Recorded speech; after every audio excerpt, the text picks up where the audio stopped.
Friends happy morning, नमस्कार। आप सभी साथियों को आपके अपने यूट्यूब चैनल डॉक्टर फलाहारी इस सेंटर में हम एक बार पुनः स्वागत करते हैं। फ्रेंड्स हम वेलकम करते हैं।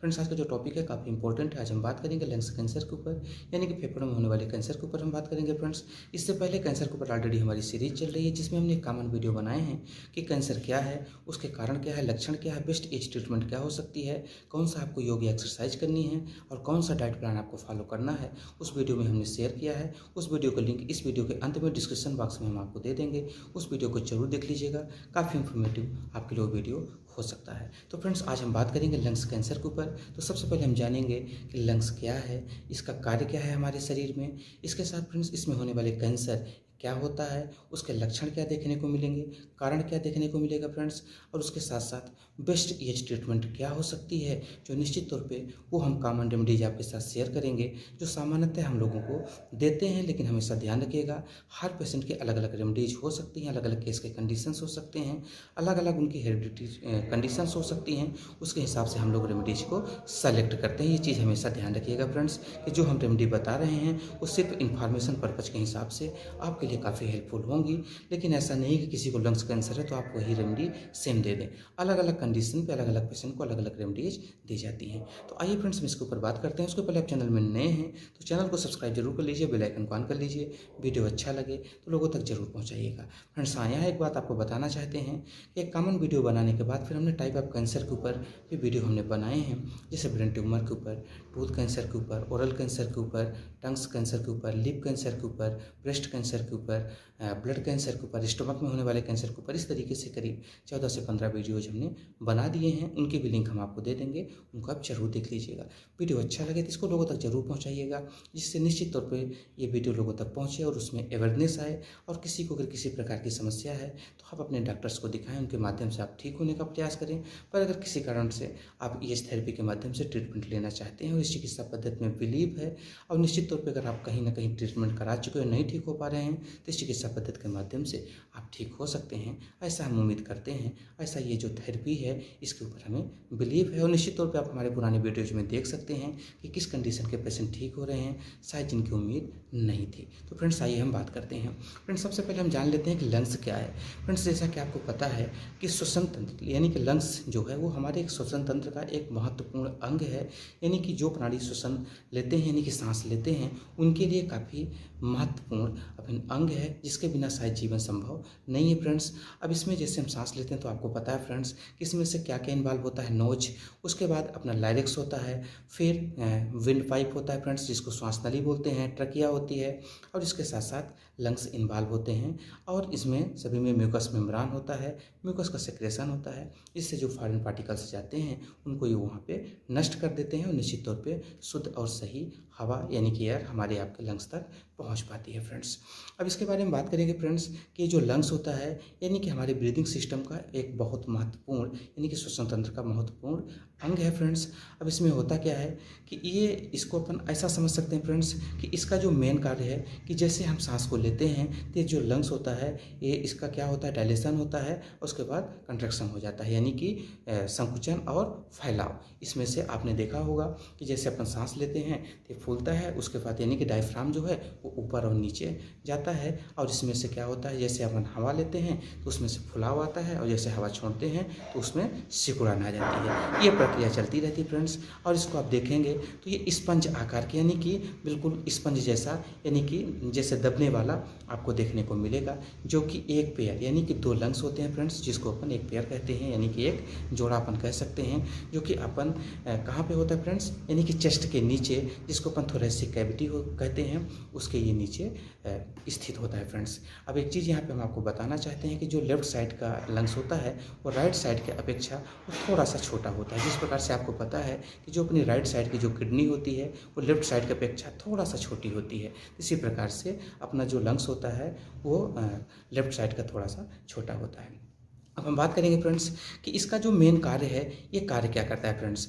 अब ये इसका जो मेन कार्य है वो ये करता है फ्रेंड्स कि जैसे अपने हार्ट से, जैसा कि आपको पता है कि हार्ट अपना क्या करता है, पंप करता है, और हृदय से जो अपनी पल्मोनरी आर्टरी होती है फ्रेंड्स, यहाँ पे ध्यान रखिएगा। यहाँ भी एक चीज़ लोगों को डाउट हो जाता है, सिर्फ एक ही ऐसी आर्टरी है, पल्मोनरी आर्टरी, जो कि डीऑक्सीजनेटेड ब्लड को लंग्स तक लाती है, और पल्मोनरी जो वेंस होती है वो ऑक्सीजनेटेड ब्लड को हार्ट तक पुनः पहुँचाती है। यहाँ पे लोगों को सामान्य रूप से पता है कि जो हमारी धमनियाँ यानी कि जो आर्टरीज होती हैं वो ऑक्सीजनेटेड ब्लड को सप्लाई करती हैं शरीर में, और जो वेंस होती हैं वो डीऑक्सीजनेटेड ब्लड को। बिल्कुल सही है, पर यहाँ पे थोड़ा सा उल्टा है, बस एक जगह, यानी कि हार्ट से जो पल्मोनरी आर्टरी निकलती है वो डीऑक्सीजनेटेड, जिसको अपन अशुद्ध रक्त बोलते हैं, वो लंग्स तक लाती है, और यहाँ ऑक्सीजनेटेड होने के बाद यानी कि शुद्धिकरण होने के बाद, जिसको अपन ऑक्सीजन मिल जाता है तो उसको अपन शुद्धिकरण बोलते हैं।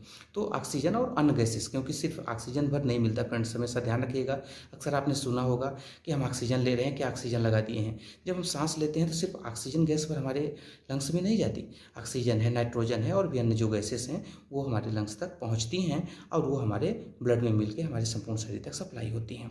तो अब यहाँ पे समझिएगा फ्रेंड्स कि जैसे अपन सांस लेते हैं तो ये क्या होता है कि जो डीऑक्सीजनेटेड ब्लड है जो पल्मोनरी आर्टरी से हमारे लंग्स तक आया है वो ऑक्सीजनेटेड होगा, उसके बाद फिर वो पल्मोनरी वेंस के माध्यम से पुनः हार्ट तक जाएगा, और हार्ट उसको संपूर्ण शरीर में यानी कि जो भी पार्ट्स हैं, अंग हैं, वहाँ तक वो पुनः सप्लाई करता है। और ये प्रक्रिया हमारे लंग्स के अंदर चलती रहती है, हमारे शरीर के अंदर ये प्रक्रिया चलती रहती है फ्रेंड्स, जो कि जैसा कि आपको पता है कि हम 1 मिनट में लगभग 12 से लेकर 18 बार 16 बार तक ब्रीदिंग हम करते हैं, सांस लेते हैं। और इस दौरान लंग्स क्या करता है कि ऑक्सीजनेटेड होने के बाद जो ब्लड है उसको भेज देता है शरीर, हार्ट के लिए, और हार्ट उसको शरीर के लिए भेजता है। इस दौरान गैसेस का एक्सचेंज होता है, यानी कि पुनः जो डीऑक्सीजनेटेड हो जाता है ब्लड, उसके दौरान जैसे हमारे लंग्स तक आता है तो उस दौरान गैसों का चेंजेस होता है, एक्सचेंज हो जाता है, यानी कि कार्बन डाइऑक्साइड को हम बाहर कर देते हैं और ऑक्सीजन यानी कि O2 को हम ग्रहण करते हैं। ये प्रक्रिया चलती रहती है, और यही हमारे लंग्स का कार्य है फ्रेंड्स, और जिससे कि हमारे शरीर में जो हवा है, ऑक्सीजन का लेवल है वो प्रॉपर बना रहता है, और हम आप एक अच्छी हेल्दी लाइफ इंजॉय करते हैं फ्रेंड्स। अब होता क्या है कि किसी कारणवश जो अपना लंग्स है, इसकी जो टिश्यूज़ होती हैं, सेल्स होती हैं, उसका अनियंत्रित ग्रोथ होना शुरू हो जाता है, जिस कंडीशन को अपन मैलिग्नेंट ट्यूमर भी कह सकते हैं, कि ट्यूमर में ग्रोथ होना शुरू हो जाता है, उसको अपन मैलिग्नेंट ट्यूमर कहते हैं। और फिर वो जो हमारी लंग्स की जो कार्यप्रणाली है उसको ये बाधा पहुंचाना शुरू कर देता है। इस कंडीशन को अपन लंग्स कार्सिनोमा या कि लंग्स कैंसर भी कहते हैं फ्रेंड्स। तो निश्चित तौर पर आपने समझ गए होंगे। अब हम बात करते हैं इसमें लक्षण क्या क्या देखने को मिलेंगे फ्रेंड्स। यहाँ पे जो लक्षण देखने को मिलेंगे, सबसे पहले हम आपको पेन बता दें फ्रेंड्स कि चेस्ट और रिब्स के ऊपर बहुत ज़्यादा आपको दर्द देखने को मिलता है। रिब्स यानी कि जो चेस्ट की जो हड्डियाँ होती हैं फ्रेंड्स, ये 24 होती हैं, 12 इसको अपन पेयर कह सकते हैं, 12 पेयर में होती हैं, और इसमें बहुत ज़्यादा दर्द देखने को मिलता है।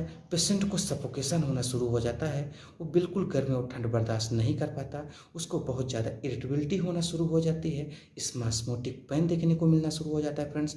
इसके साथ साथ उसको बहुत ज़्यादा क्रोनिक और एक्यूट दोनों तरीके से आपको कफ देखने को मिल सकता है, वो चाहे ड्राई हो, ब्लड हो फ्रेंड्स। और कई बार इतना ज़्यादा खांसी आती है कि उसकी खांसी रुकती नहीं है, और उसको कई बार उसके कफ के साथ ब्लड भी आना शुरू हो जाता है। अगर ऐसे सिम्टम्स आपको देखने को मिले तो ये लंग्स कैंसर के भी सिम्टम्स हो सकते हैं फ्रेंड्स, पर हमेशा ध्यान रखिएगा ऐसे सिम्टम्स ट्यूबरकुलोसिस यानी कि जो टीबी के सिम्टम्स, तपेदिक के सिम्टम्स हैं, वो भी इसी तरीके से मिलते जुलते रहते हैं फ्रेंड्स। तो जैसा कि हम हर वीडियो में एक बात कहता हूँ कि जो कोई भी लक्षण हम बताते हैं वो निश्चित नहीं है कि किसी बीमारी के सही कारण हो, हाँ, पर वो जो लक्षण होते हैं उसको देख के अपन महसूस कर लेते हैं कि ये इस कारण हो सकते हैं। इसलिए जो लक्षण हम बता रहे हैं ये ऐसा नहीं है कि पार्टिकुलर ये इसी बीमारी के लक्षण है, और भी बीमारी के लक्षण हो सकते हैं फ्रेंड्स।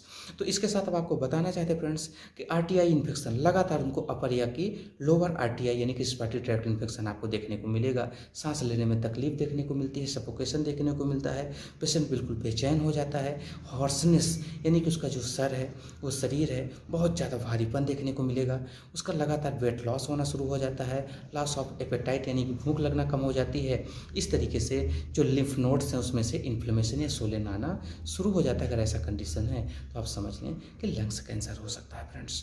अब आइए हम जान लेते हैं कि इसके कारण क्या रहे हैं फ्रेंड्स। जैसा कि हम हर बार एक बात बोलता हूँ कि जो हमारे शरीर में डिसीज हैं उसका सबसे महत्वपूर्ण जो कारण रहे हैं फ्रेंड्स, जो कारण देखने को मिले हैं वो deficiency of oxygen and antioxidant, यानी कि हमारे शरीर में जो नेचुरल एयर है उसको प्रॉपर ना पहुँच पाना, और उसके साथ साथ यानी कि पोल्यूटेड एयर को लगातार लेना। इसके साथ साथ फ्रेंड्स जैसा कि आपने देखा होगा कि जो फैक्ट्रीज हैं उनके धुएं हो गए, इसके साथ आपने देखा होगा कि जो आज का वातावरण है, कारखाने हैं, इनकी वजह से जो हमको एयर, जो सही एयर मिलनी चाहिए वो ना मिल पाने की वजह से आज जो लंग्स की जो डिसीजेस हैं, वो चाहे लंग्स कैंसर हो, ट्यूबरकुलोसिस हो, या कि जो भी रिस्पिरेटरी ट्रैक्ट के डिसीजेस हैं, वो कहीं ना कहीं ये भी बहुत बड़े रिस्पॉन्सिबल हो सकते हैं फ्रेंड्स।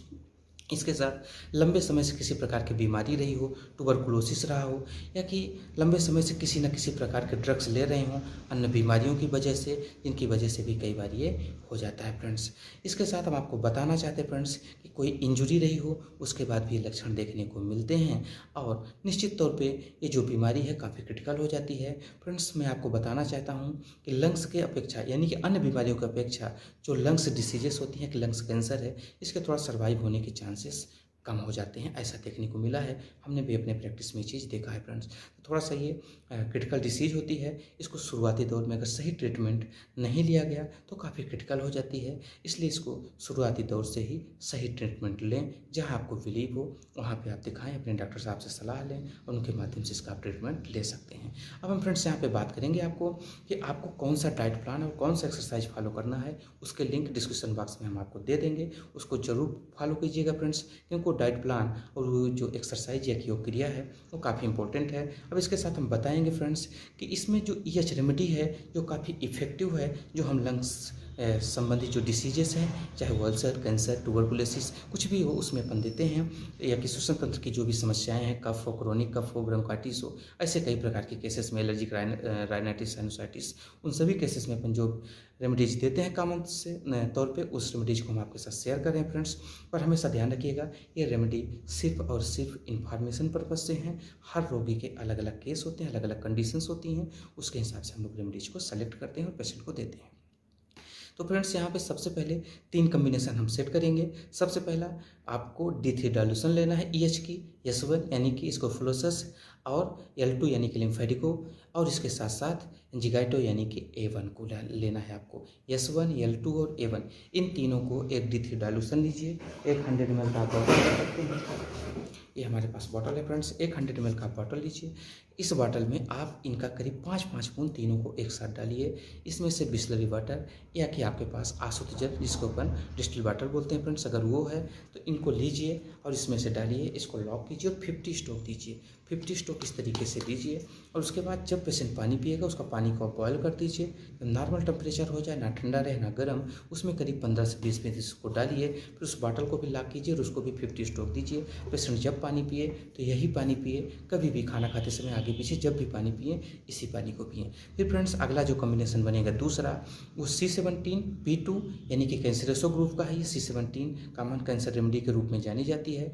फिर P2 यानी कि पेट्रोल जो ग्रुप होता है फ्रेंड्स, और वार्म 1, इसके साथ आपको C2 यानी कि इसमें से 4 रेमेडीज को मिक्सअप कीजिए बस इसी कॉम्बिनेशन में, और इसी तरीके से 5-5 बूंद D3 डाइल्यूशन को डालिए, और इसको 5-5 बूंद लगभग हर 10 मिनट में आप करीब 7 दिन तक लेते रहिए। 7 दिन के बाद सिम्टम्स जैसे जैसे कम हो जाए इसको फिर सुबह दोपहर शाम आप कर सकते हैं। अगर आप ऐसा करेंगे तो देखेंगे बहुत बेहतरीन रिजल्ट मिलेगा।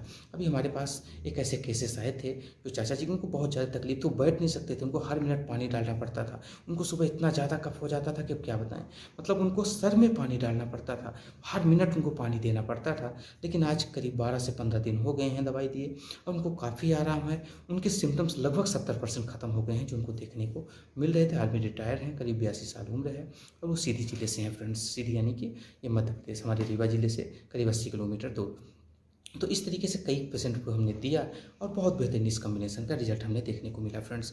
हाँ, अलग अलग रेमडीज है, जैसे उनकी 80 साल उम्र थी उसमें से हमने कुछ रेमडीज अलग दिया था फ्रेंड्स। आगे हम बात करेंगे कि जो अगला कॉम्बिनेशन आप बनाएंगे उसमें से WE यानी कि वाइट इलेक्ट्रिसिटी, अगर खून आ रहा है तो इसमें BE भी डाल दीजिए यानी कि ब्लू इलेक्ट्रिसिटी। खून नहीं आ रहा है तो कोई ज़रूरत नहीं है, पस आ रहा है तो GE डाल दीजिए यानी कि ग्रीन इलेक्ट्रिसिटी। अगर पस नहीं आ रहा है, खून भी नहीं आ रहा है यानी कि ब्लड भी नहीं है और जो पस है वो भी नहीं आ रहा है, तो फिर आप WE C17 और S5 को मिक्स कीजिए और उसको 5-5 बूंद सुबह दोपहर शाम उसको आप देते रहिए। और चेस्ट के ऊपर उसको कंप्रेस भी करना है, दोनों साइड यहाँ भी आपको उसको कंप्रेस भी आपको करना है। इसको 2 से 3 बार दिन में आप करना शुरू करें। इसके साथ फ्रेंड्स हमेशा ध्यान रखिएगा कि हमारा जो डाइट प्लान है, जो निश्चित तौर पर डॉक्टर विश्वरूप राय सर के डाइट प्लान के ऊपर आधारित है, और उसके साथ साथ जो अपना योग या एक्सरसाइज है उसको ज़रूर आपको फॉलो करना है। हमें ये नहीं पता है कि जो रेमेडीज़ हैं कितना काम करेंगी या नहीं करेंगी, पर जो आपका डाइट प्लान है वो आपके लिए बहुत इंपॉर्टेंट होगा, एक्सरसाइज आपके लिए बहुत इंपॉर्टेंट होगा। क्योंकि फ्रेंड्स एक आयुर्वेद में एक स्टेटमेंट था जिसमें हमने पढ़ा था कि अगर आपका आहार सही है तो दवाओं की कोई ज़रूरत नहीं है, और आपका आहार गलत है तो दवाओं का कोई असर नहीं है। कितनी बड़ी बात बोली गई थी, आयुर्वेद से लिया गया वाक्यांश है फ्रेंड्स। तो निश्चित तौर पे हमारा डाइट प्लान बहुत अच्छा होना चाहिए, क्योंकि अगर डाइट प्लान आप करते हैं तो इन दवाओं का असर बहुत बेहतरीन हो जाता है। तो डाइट प्लान की लिंक डिस्क्रिप्शन बॉक्स में हम दे देंगे, आप उसको ज़रूर फॉलो करिएगा फ्रेंड्स। हम मिलेंगे न्यू वीडियो के साथ, तब तक के लिए अनुमति दीजिए। नमस्कार।